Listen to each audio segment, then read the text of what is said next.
The era of the 18 teens, immediately after the War of 1812, saw a strong national presence. We talked about westward expansion. We talked about um, economic necessary changes in toll roads and steamships and textile mills.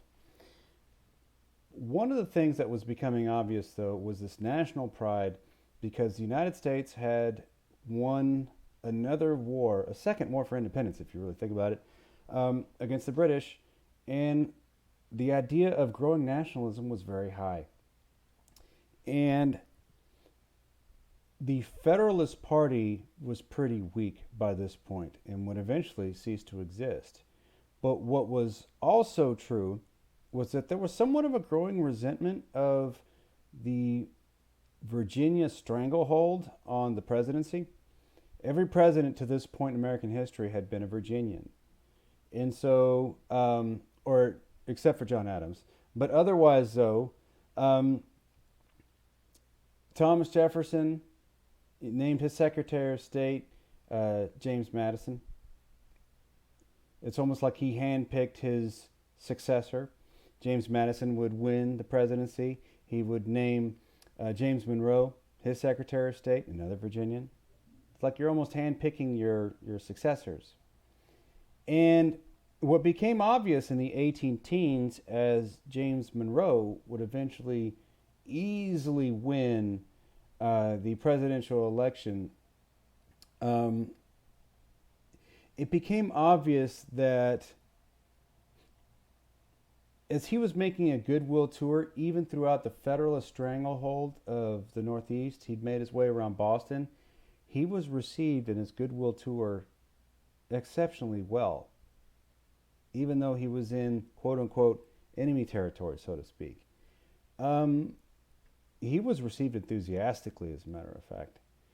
And basically, it seemed as though, at least on the surface, sectionalist and party politics were kind of ending. The Federalist Party would basically cease to exist at that point. And you saw a country that had booming westward expansion, booming national pride, booming economic growth, booming expansion. You saw basically a very strong era of good feelings. So the era after the War of 1812 leading up to 1819 is known in American history as the era of good feelings because the ideal republicanism, the nation becoming what we all hoped it would be finally after our war for independence in the 1770s and 80s, now, now, you're finally seeing the end to bitter political divide. You now have, ah, just good feelings all the way around. If it's possible for a Republican to have been received quite well in Boston, of all places, then you know, okay, things are going to go well. Some other things start to happen, though. Eventually, James Monroe would name John Quincy Adams, a Virginian, son of former President John Adams, to a Secretary of State. One of the things that had been discussed in American government was in the South, you have you have the Florida problem. The United States had annexed West Florida, which is basically the modern panhandle of Florida and the southern tips of Alabama and Mississippi, the coastal tips of those states as well, going all the way, eventually making its way to New Orleans and Louisiana Territory. Okay? But there was the rest of Florida, the peninsula, that was still a problem. And even in territory that had been annexed, West Florida, the Spaniards still held Florida as a territory, even though they had lost in revolutionary fervor Mexico. They still held territory in Florida. Problem is, you have Native Americans, specifically the Seminole tribe, who would leave from out of Spanish Florida and raid various different American communities in the American South. And then they would go back and hide back in Spanish Florida. That would be a problem. Um, a lot of Americans saw the idea that they should gain power over the entire Florida Peninsula altogether. Okay? Um, so much so that Andrew Jackson, remember the hero of the War of 1812 and the Battle of New Orleans, right? Andrew Jackson was now in command of a regiment of American troops who were assigned to squelch Seminole invasions. So, as you had those in the Seminole tribe south of the border come into the United States, conduct their raids, and then go back south of the border into Florida, Jackson used these executive orders now to go into Spanish Florida.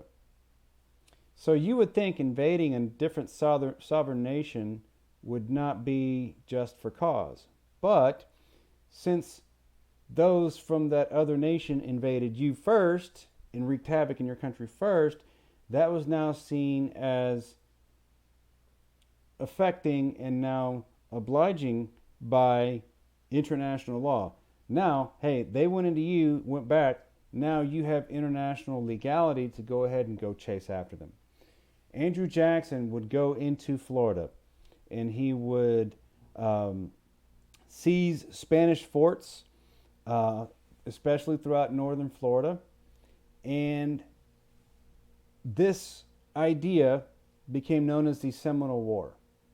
So you would have invasions into Florida, specifically seeking to stop Seminole Indian threats. The Seminole Wars led to other various different things. Secretary of State John Quincy Adams saw this not as a conflict, he saw it as an opportunity to try and negotiate Florida from the Spaniards. You see, Spain had a lot of problems. It was around this era in world history that, because of the American Revolution, that gave reason and rationale for many, many other different Latin American colonies to follow suit. Mexico, for example, did. Okay? It is possible for Western American colonies to declare and win independence from their European oppressor. So, Spain had a lot of issues. And it became quite obvious that the American military would be stronger than the Spanish military in Spain, as noted by Andrew Jackson's seizure of Spanish forts. So therefore, it would be easier for the Spaniards just to be able to say, you know what, let's conduct a treaty and it'll be yours. So in 1819, Secretary of State John Adams, along with the Spanish consulate Oñez, who oversaw the Florida territory, they negotiated a treaty that would cede Florida to the United States. Okay? In various different Pacific Northwest territories into the far west extremes of the United States would recognize that Spain is giving away any sort of claim to that territory. Furthermore, the American government gave up some of its claims for any parts of modern-day Texas that might have existed under the old Louisiana Purchase. Basically, it would reaffirm the official border between what is present-day Texas and Louisiana along the Sabine River, and then recognizing the Red River as the southernmost territory under the Louisiana Purchase. So therefore, you have the official boundary of Texas and Oklahoma now officially settled. Same thing with modern-day Arkansas. So that was all settled under the Adams-Oñez Treaty in 1819. So Florida is now a part of the United States. That's pretty big. Okay? All that being said, speaking of 1819, things were going great in this era of good feelings. Now you've added another state. Okay, or territory that would eventually become a state. All this land speculation out west is driving up prices. So you have ready and available land. But what makes things a little bit more tenuous was that you have banks who very loosely lent money to land speculators and those looking for land. You would oftentimes have very loosely regulated banks too, that would lend money, and even the Recharter Bank of the United States would lend money. What all of this land speculation did, along with this haphazard lending, would eventually come to call. If you take out a loan, you're eventually going to have to pay it back, right? You take out a mortgage for your home. If you don't make your mortgage payments, you could be potentially foreclosed, which means you're going to get evicted from your home because you didn't pay your bill. You're taking out a lien. Yeah, you're a homeowner, but there is a lien on your home. You're not the official owner until you satisfy and pay off that mortgage, that lien. Okay? Banks began to tighten credit after they had somewhat overlent and over speculated. And when oftentimes calling in loans didn't come into play, you had people who would default on their payments or anything.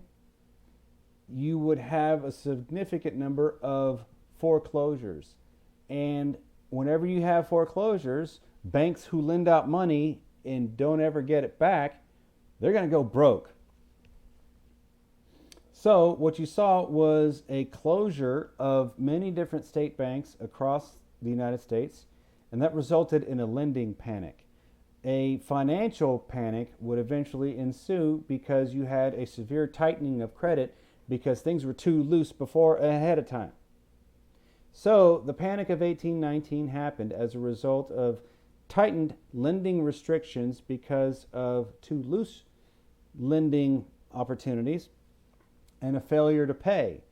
So you would have widespread financial panic that would basically give warning to a rapid economic boom that would happen potentially too fast. And it wouldn't be for the better part of 5 or 6 years before the economy would eventually recover.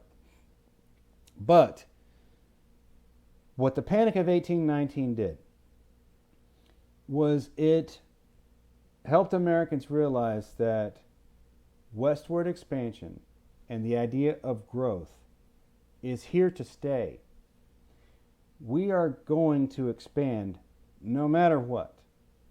We're eventually going to recover, but you have all these territories that would eventually start to apply for statehood. That's not going to change, and we're on a course for growth and expansion.